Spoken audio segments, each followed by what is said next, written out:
Hey there, it's Kevin from Kin Plus. I'm going to go through a quick, easy strength routine for you. Let's jump in.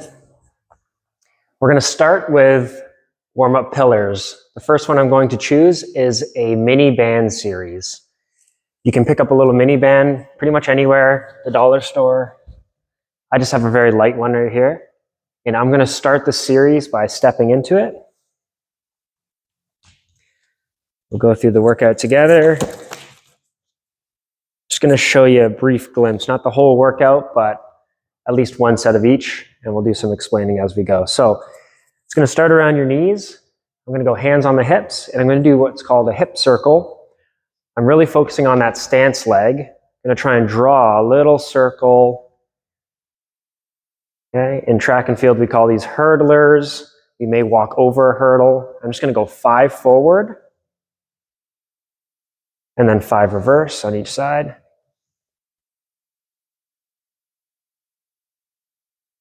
Good, and then we'll do the other side. Focusing on that balance, stiff midsection. Good, and then we'll go reverse.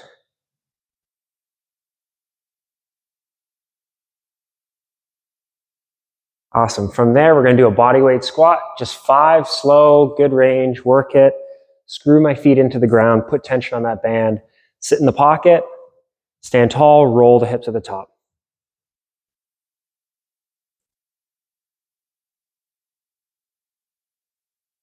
And one more. Awesome. From there, we're going to lower the band to the ankle. And we're going to start with side steps. You can do it on the line here like I am, hands on the hips. I'm stuck in the window pane. I'm stepping to the side. Just going to go 5 out. We'll go 5 back.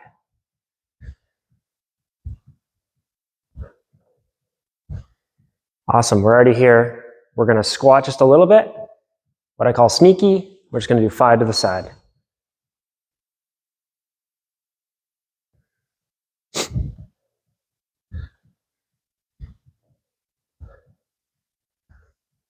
Awesome. Next, we'll do a karaoke. I'm going to step in front, step, step behind, step, step in front, step, step behind, step. We'll come on back. Awesome. Next, we'll do some forward and reverse walks. Then backwards, use the butt cheeks. Next, we'll do zigzags, sneaky. Just 5. You could go up to 10 on these if you wanted. 5 to 10 each. Last one we're going to do, we'll step into it. So the band is just on the mid part of your foot. Right around the mid part here. I'm going to go hands on the head, and we're going to march. So I'm going to drive my knee. We're going to create a hip lock for 2 seconds. 1, 2.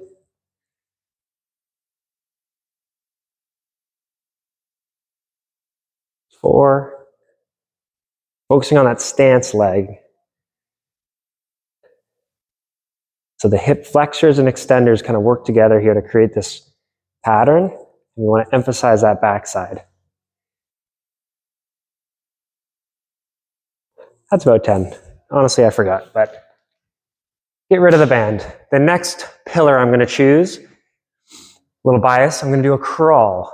Okay, so we're going to start, we're going to do a caterpillar crawl. Sometimes I call them a jackknife. Start on the ground, in a plank position, walking in my feet till I can't. Walk out my hands.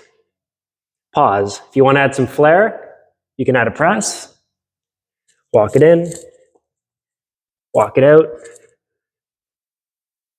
And we'll do that one more time. You could do 3 to 5 of these. Excellent. From there, let's break it down. Then we're going to do a bear crawl, but we're going to reverse it. So I'm going to be bear and then walk backwards. Back's nice and flat, serving drinks. Break it down. Next, we'll go bear forward to the same spot. Break it down. From here, we'll flip over. We'll do a crab walk. If your wrists bother you, just turn the wrists out a little bit.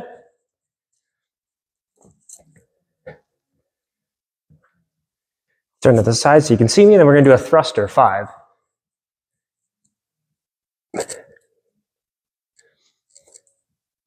And we'll throw one more in for spice.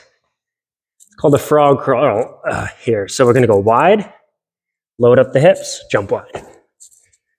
You could add a press here too.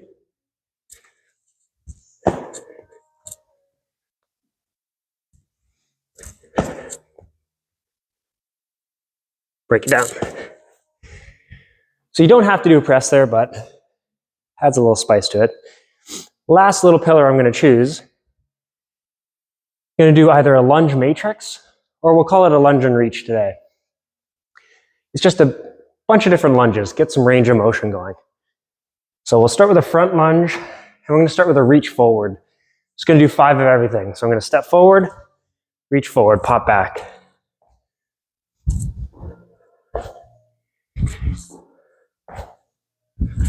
And one more. Good, we'll do the other side. So I'm very purposeful and precise.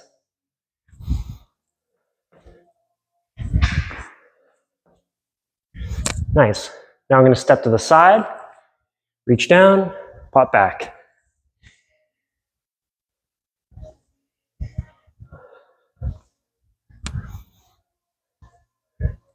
Good, we'll do the other side.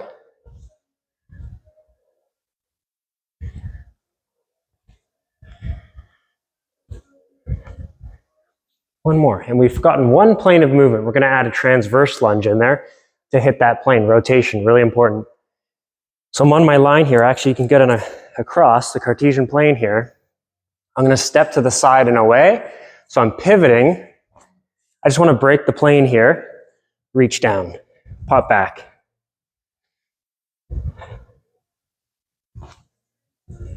You're just safe with this. Good. Now I'll do the other side. Rotating, reaching.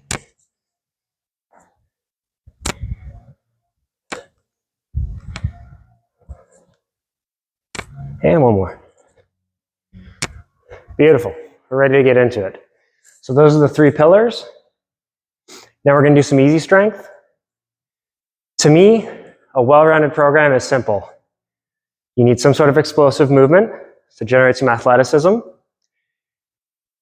We need a push, we need a pull, we need some sort of compound 2-legged exercise, and some sort of compound single-leg exercise. That's the basics. You can add your core and all that kind of stuff either right now before you start the workout to serve as an extra primer, or you could put it at the end of the workout. Or you could do it on your in-between days so that you get a little dose every day. But it's important to get those 4 or 5 big components in any lifting day. So the first one we're going to start with is our explosive lift. And we're going to keep it simple. I've put some things here that I think everybody will have kicking around or in the gym or whatnot. You don't need kettlebells or anything super specific. We'll start with a dumbbell. Just going to use a 25 here. Usually what I tell people is we want to make sure we have something that is heavy enough that we have to overcome the challenge with some power. If it's so light that you can just make the shape without any sauce being put on it, then typically you want to go a little heavier. Okay, so we'll grab this. Setting up that swing, I want to go wider than shoulder width. You can turn the feet out a little bit, but what we're doing here is we're hinging. We're not squatting. So the hips aren't dropping down, they're pushing back. So the hips go back, the chest comes forward. I'm closing the book and I'm opening the book. Okay, so I want to punch this between. So that's a position, and then I'm swinging up high, okay? And I'm driving the hips back and forward. Just gonna go 5 reps. Stiff midsection, control it, okay? We'll break it down. So in the program, I just start with 3 sets of 5. That's not that many, but we wanna try and teach the skill. If you feel like you need a couple more, maybe up to 10 to kind of get the rhythm going, certainly do that, but we want to be safe. You could even do like 2 or 3 and then start counting the 5. We want to be explosive. And in this program, I have a suggestion to keep it simple, which I didn't even do. You can use a stopwatch. When you start the workout, this set, you press start on your stopwatch. Every 1 minute, you start the new set. That's going to give you anywhere from 30 to 45 seconds rest, but the reason I like it is it keeps things moving along. Okay, so you have 3 sets of an exercise, there's 5 exercises, you know that's going to be about a 15-minute workout. Okay, it just keeps it simple. We're not doing high enough volume right now that we really need much more rest. This is just introductory, getting the patterns and shapes in. We'll do another set of swings. Okay, so set it up. And I use a couple swings to kind of get the pattern, brace the midsection, and I'm throwing that weight forward. I have $1,000 bills under my armpits. Okay, it's a nice shallow pendulum. Okay, not this huge steeping curve. If I was looking at the hips here, they want to go straight back, straight forward, versus down and up. Okay, that's the difference between a squat and the pure kind of hinge deadlift. They're on a continuum. And you know you'll be doing it right when you feel those abs really working, and you're going to feel a stretch through this whole posterior chain, hamstrings, glutes, maybe a little bit of low back to stabilize. Okay, so you do 3 sets of 5, each minute on a minute, you move on to the next exercise. Pretty simple. The next exercise, we're going to do a row. And if you're at home and you don't have access to a gym, you don't have the pull-up bar, you maybe don't have some TRX straps, your real only option is doing a bent over row, a split row, or a little more of an advanced exercise we'll start with, because we want to bake in some stability, a split rear elevated row. Okay, so I'm going to use 2 15s here. And at home, even if you don't have a step-up box, you can use a couple books, a stair, whatever you got. I'm going to step away from my box. I'm going to put one of my legs up on the back there. Okay, and I want to make sure that I'm far enough away from the box that I'm not cramped. If I'm really close here, I'm really cramped, I have no room to row. Okay, I want to get far enough away. I have a nice little stretch on my hamstring there. Also, I like this because we can get over a little bit more. Okay, we're kind of hinging the hip a little bit, and this will feel very similar to a single leg deadlift, which we will do later in the program on another day. So I'm in this position, I'm bracing my midsection, okay? My abs are counteracting that low back, and I'm gonna row real smooth. Okay, I wanna keep my neck neutral, pointing wherever my chest is, and we're just gonna do 5 real quality. I even like to hold a little bit at the top in the initial part of the program. It's only 5 reps. Okay, and then you switch to the other side. Take your time on the setup. You'll see why I like this. It's a lot of balance, which is a foundation to good movement. If you can't balance, you can't coordinate. You can't coordinate, you can't move well. Okay, so we're just going to smooth through.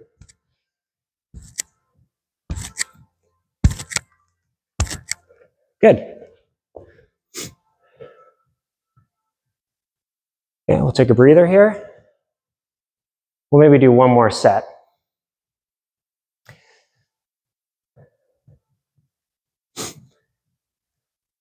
But each minute on a minute's really nice. It kind of keeps things flowing. And as I'm telling you that, I'm not even doing it myself right now, but generally we want to start the new set when we feel ready. Early in the program, we're baking in everything. It's very general, so we don't have to be super strict on recovery.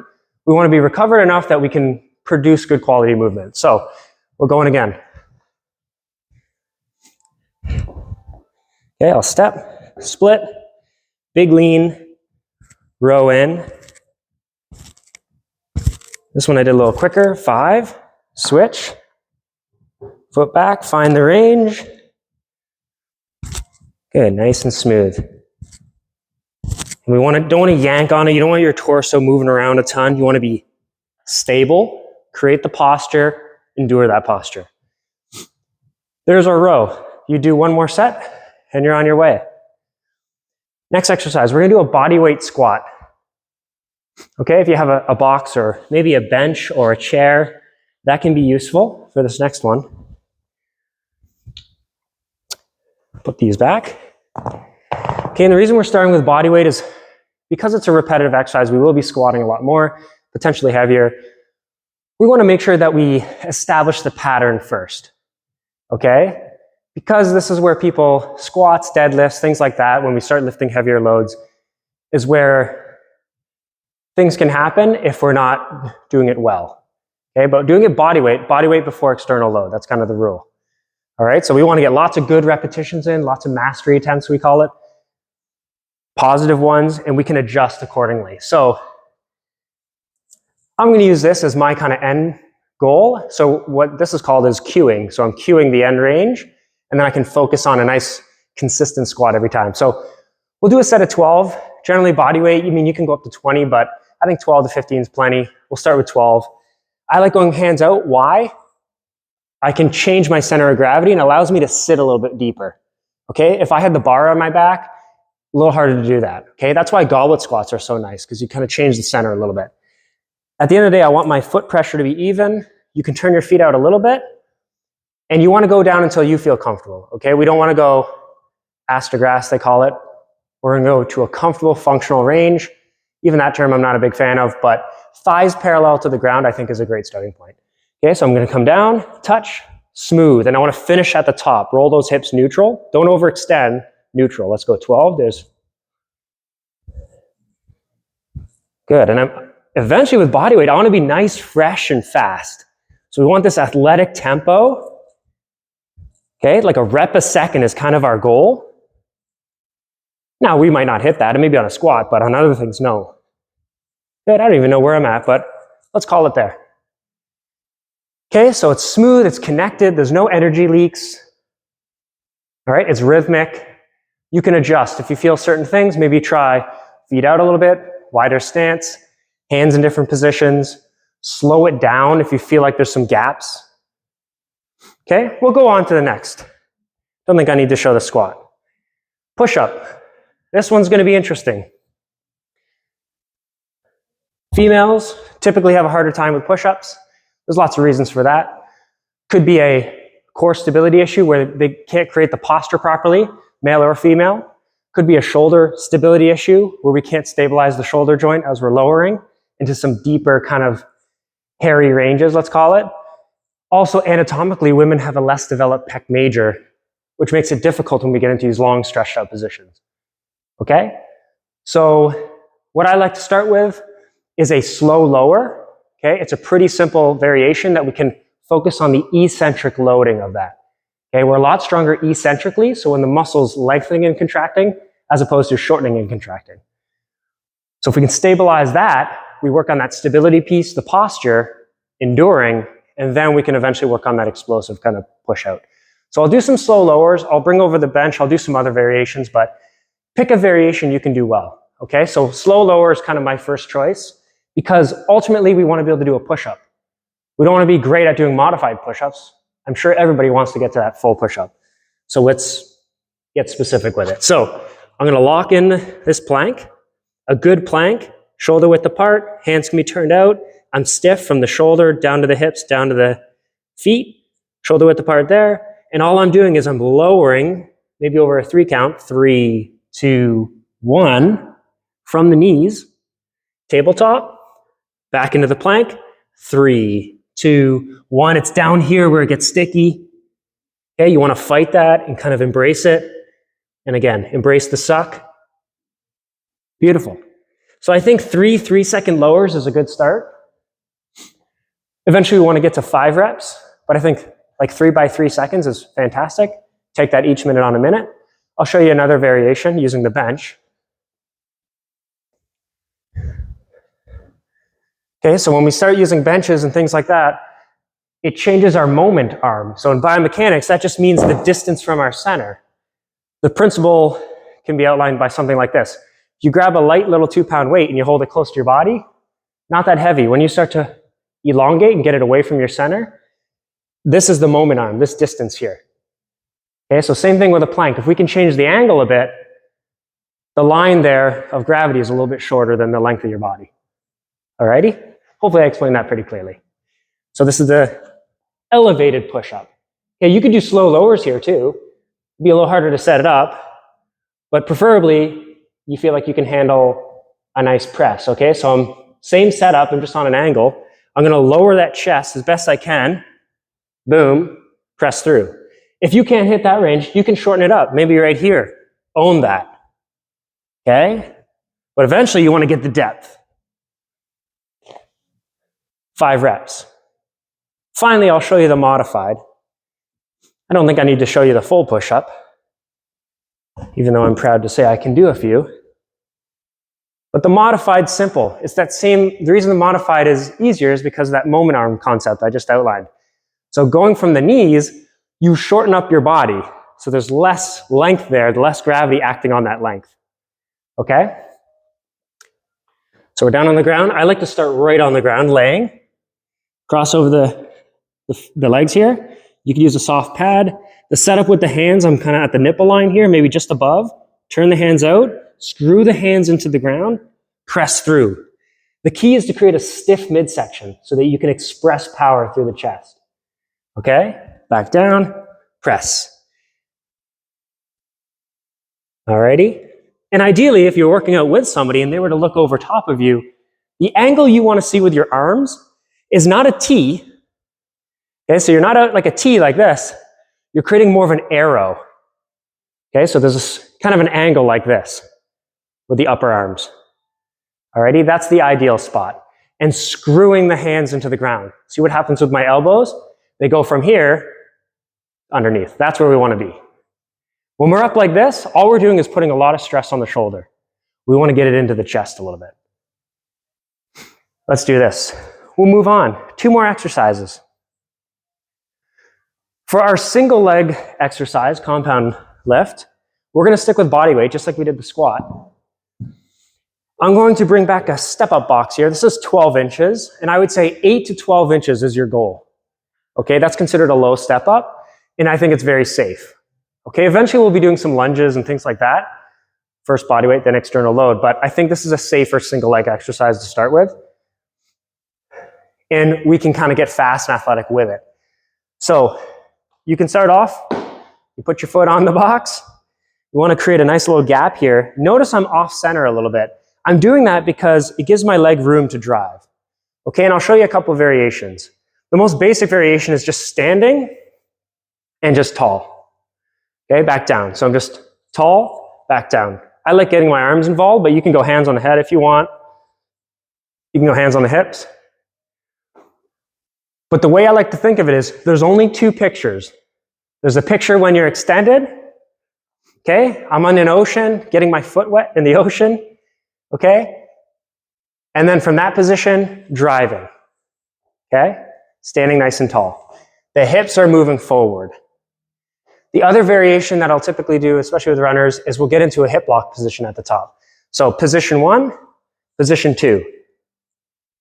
Okay, touchdown. So with this, again, we can go higher reps. We're going to go up to 8 reps. Okay, so we'll go 8 and 8. I'll turn to this side here just so you see another angle. Okay, and it's athletic. Boom. Okay, I'm tall at the top with that hip lock. Okay, I don't want to be slouching. I want to get my body underneath itself. Okay, and you could even add more of a tempo to that, so speed. Okay, tempo being like a rhythm. Again, you do one side, do the other, take your rest on the minute. Trust me, at this point, if you weren't talking like I am, with each minute on a minute, it turns into kind of a little bit of a conditioning, a little bit of huffy puffy as well, okay, which is kind of nice. And eventually you'll adapt pretty quickly and that won't be that much of a challenge. If you come from a running background, typically runners want to take a lot less recovery, but give yourself the rest. Do quality movement. That's the most important principle that we're trying to nail down, especially in these first couple weeks. Last thing we're going to do. You can get these at a dollar store. That's where this one came from here, an ab wheel. There's more fancy versions you can get, but this will suffice. The only thing I would invest in is some sort of mat. Luckily, I have a well-used bum knee pad here, okay? And this is what we call an anti-extension movement, okay? We generally think of our core as generating force, but sometimes we want to absorb the force. Okay, and especially in running and some other sports that have very high eccentric loads and rotation, that's how you control for it. So if you can bulletproof that mechanism, you can generally transfer that to performance. So this is anti-extension, the ab rollout. Okay, so we're kneeling. I'm putting this guy down. I'm in this tabletop position. So that's position number one. The mistake a lot of people make is they want to go out with their hands first. Okay, so they want to go out like this. Don't do that. Think hips. You have bingo dabbers. I know the bingo hall has died down quite some time ago, but you have bingo dabbers on your hips. There's a canvas down below, and you're trying to get those bingo dabbers to touch the canvas and then come back. Ideally, I don't want to come all the way back here because now there's no tension on my midsection. Okay, I want to kind of stay in this tabletop, flatten, control, flatten, control. Just 5 reps. If you do it well, 5's enough. Beautiful. Alrighty, that's the ab rollout as it rolls out from me. Okay, and that would be the workout. How many exercises did we do there?